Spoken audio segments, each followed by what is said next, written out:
Well, Mrs. Kiran Nadar is now joining us on this broadcast, and I thank you very much for taking the time out. And congratulations on such a fantastic exhibit, whether it is Somnath Hor or Atul Dodia creating those works through the pandemic. It must have been a difficult time for contemporary artists like Atul to create during the pandemic and capitalize very well. Well, I think this was his sort of escape. Yeah. The sort of studio was the only place that I think he felt that he could contribute to what was going on, and I think he did some fantastic works. So it's a joy to see how artists have responded to the pandemic. Right. So as we walk through your exhibits, and we're seeing such lovely works of Somnath Hor right here as well, I wanted to understand, usually when it comes to modern works, people buy it out of accumulated earnings and not out of current wealth, and hence the valuations always hold fort in the market. But contemporary, that's not the case. How are you seeing the contemporary art market pan out after the pandemic? Well, strangely, I had thought that the contemporary market would dissolve because, things were so tough. But actually, the art market as a whole has responded positively. When you look at auctions, be it auctions of moderns, which obviously prices will sustain, but even of contemporary, prices have to a large extent sustained.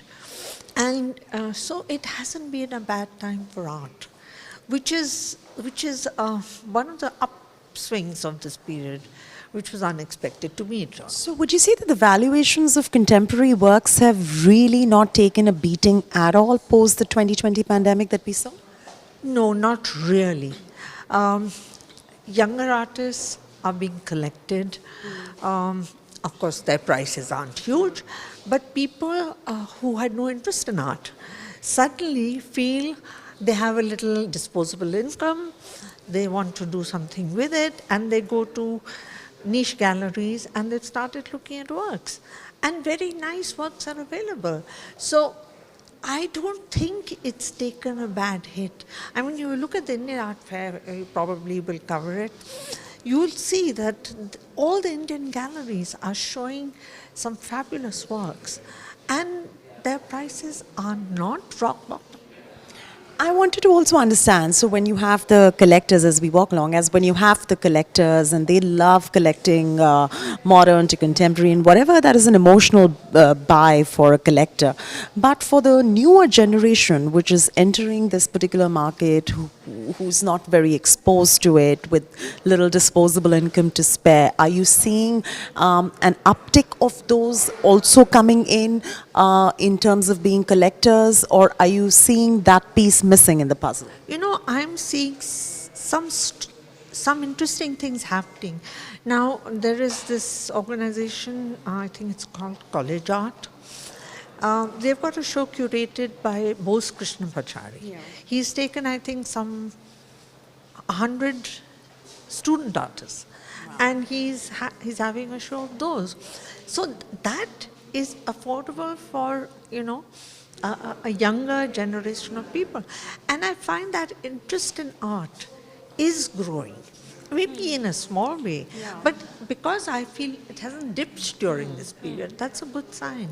That is a fabulous sign. In fact, when it comes to tangible works, India has always bought and collected tangible works like these. As far as video installations, audio installations, and many other forms of experimental art are concerned, are you seeing the market grow in India currently as opposed to how it is growing in the West? As far as video art is concerned and artificial intelligence, that kind of thing, it is currently it's not the way it is in the West. Because it's a medium that, firstly, it's more institutional. Very few people can put video art into their homes. And if they're a collector, then they can collect it and put it into storage. But otherwise, it's an institutional buy. So let us say we have a large collection of video art and also photographs. Or these are mediums which are collected by more institutional. Right. Are you also seeing a growth in terms of philanthropists slash promoters like you who are promoting Indian art in such a huge way.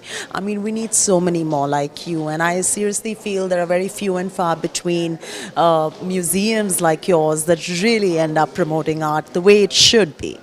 You know, Chaiti, when I started, I had thought we would have quite a few more people joining this. Unfortunately, that hasn't really happened. There are very few philanthropists who are doing work in art, and that does need to grow. It's very difficult only for governments to look after the responsibility. But there I have to say, I think the government too has to play a larger role. And I hope they will. I'm in touch with the current culture joint secretary, and she's very interesting and supportive. So hopefully, we will have some support from the government coming in. I also wanted to get your word on the India Art Fair and what are you looking forward to this year, because it is the physical format that is happening right after the pandemic. Well, I'm really looking forward to it. Unfortunately, very few foreign galleries are here because the timing also, just after the Venice Biennale is just open, everyone has prior commitments. But there are a lot of Indian galleries. Almost every single gallery in India is here. And so I'm really looking forward to the openness of seeing new work and seeing what people are doing, and everybody's sending me their PDFs to see things. So it's quite exciting. Art fairs like Basel and Miami, these are commercial fairs. Yeah. So in Art Basel, some Indian galleries do go. Like Vadera has a store, or Kramol has a store. So few Indian galleries, and they do participate. Yeah. So, but in Miami, less, because Miami is sort of a little more distant, and more American sort of galleries, and European, not so many Indians. Is that a reflection on the valuations of the modern progressive master, that particular sale, or would you say that that's the reason you attribute, as in there were 2-3 collectors who perhaps wanted it so badly? Okay, let me say that modern masters, the masters that are just completely going through the roof, is Gaitonde, Taya Mehta, Souza. These are the masters whose values are really high. But strangely enough, we have newer masters, so to speak, like Swaminathan, like Sabawala, who have become very, very important. And their works are commanding huge prices. So is Arpita Singh. So these are sort of modern masters who are coming, or the later masters coming and becoming masters today. They're emerging masters, yeah. And of course, Gaiton has always been in the masters, but like Swami today has become a very, very important artist. Thank you so much for talking to us here on India Today. What a pleasure to talk to you. Thank you, Chaiti. Thank you. If you like the video, do like, comment, share and subscribe.